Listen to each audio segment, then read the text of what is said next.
Welcome back to my channel నమ్మి ప్రతిలిపి. ఈరోజు మనం చెప్పుకోబోతున్న మహాలక్ష్మి 11వ భాగం.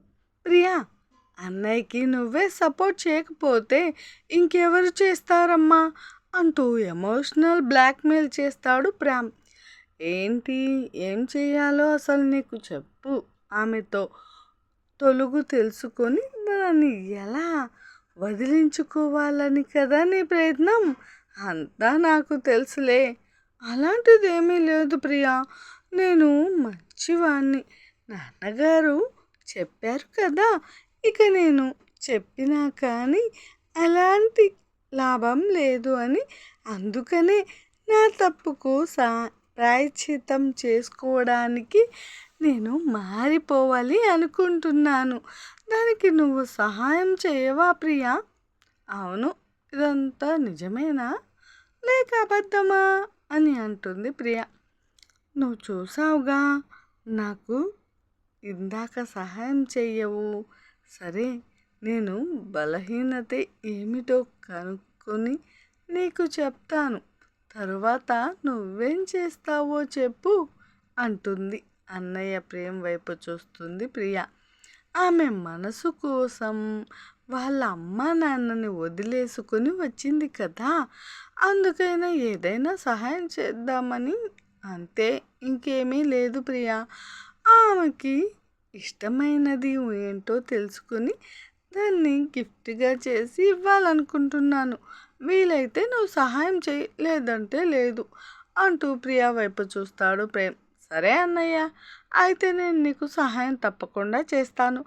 మహాలక్ష్మి చాలా మంచిది, పైగా చాలా అందగత్తె కూడా. ఆమె ఇంకా చూడలేదు అనుకుంటా. కావాలంటే ఆమెతో నీకు ఒక మీటింగ్ అరేంజ్ చేయనా? వద్దొద్దు, అసలుకి అది తింగర్బుచ్చి. ఇక మీటింగ్ దంటే ఏం చేస్తుందో అని చిన్నగా అంటాడు ప్రేమ్. ఏంటన్నయ్య ఏదో అన్నా? అదే ప్రియా, మీటింగ్ అంటే ఏమీ వద్దు. తన బలహీనత ఏమైనా ఉంటే కనుక్కొని చెప్పు. ఆమె బలహీనత పోగొట్టి ప్లాన్ చేస్తాను అంటున్నా. అలాగే, అయితే నేను కనుక్కొని చెప్తాను అంటుంది ప్రియ. ఎప్పుడు అని ఆత్రంగా అడుగుతాడు ప్రేమ్. దాంతో ప్రియాకి డౌట్ వచ్చి, నువ్వు చెప్పేది నాకు నమ్మబుద్ధి కావట్లేదన్నయ్యా అని అంటుంది. అబ్బా, ఇది మళ్ళీ మొదటికొచ్చింది అని మనసులో అనుకొని, ప్రియా, అది కాదు ప్రియా, రేపు రిసెప్షన్ ఉంది కదా, ఆ లోపు చెప్తే నేను గిఫ్ట్ తయారు చేయించుకొని కాస్త తొందరపడ్డాను.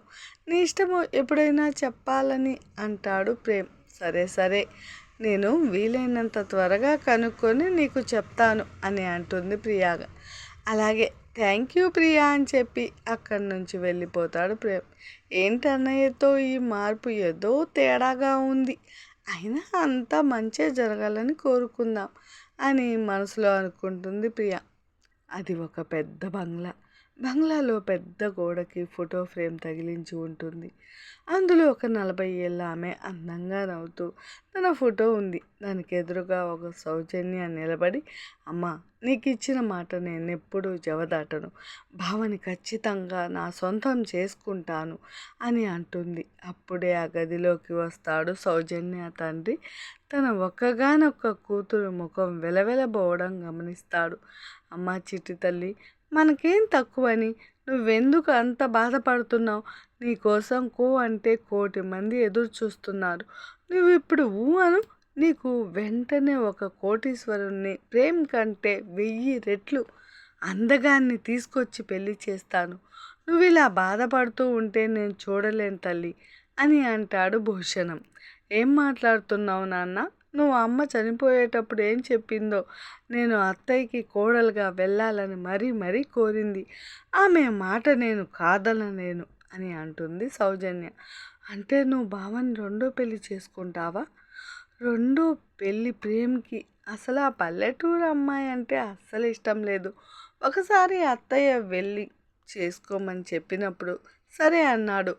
ఆ మాటను ఇప్పుడు అడ్డం పెట్టుకొని ప్రేమ్ని ఎలా పెళ్లి చేసుకోవాలో నాకు బాగా తెలుసు అని అంటుంది సౌజన్య. అయ్యో పిచ్చి తల్లి, నీకు మీ మావయ్య గురించి తెలీదు. ఆయన ఒక మాట అన్నాడంటే అది ఖచ్చితంగా జరిగి తీరాల్సిందే. అందులో ఆయన చెల్లెలు అంటే ఆయనకి చాలా ఇష్టం. నువ్వు అనుకున్న ఏమీ జరగదు. ఇప్పటికైనా నా మాట విను. రాజ్కుమార్ని పెళ్లి చేసుకో. అప్పుడు నువ్వు ఆ ఇంట్లోకి పెద్ద కోడలుగా వెళ్ళొచ్చు అని అంటాడు భూషణం. నువ్వేం మాట్లాడుతున్నావు నాన్న? నాకు ప్రేమ అంటే చాలా ఇష్టం. నేను రాజ్ని ఎలా చేసుకోగలను? అత్తయ్యని మావయ్యని ఎలా ఒప్పించాలో నాకు బాగా తెలుసు. మీరేం కంగారు పడకండి, అదంతా నేను చూసుకుంటాను అని చెప్పి అక్కడ నుంచి వెళ్ళిపోయింది సౌజన్య.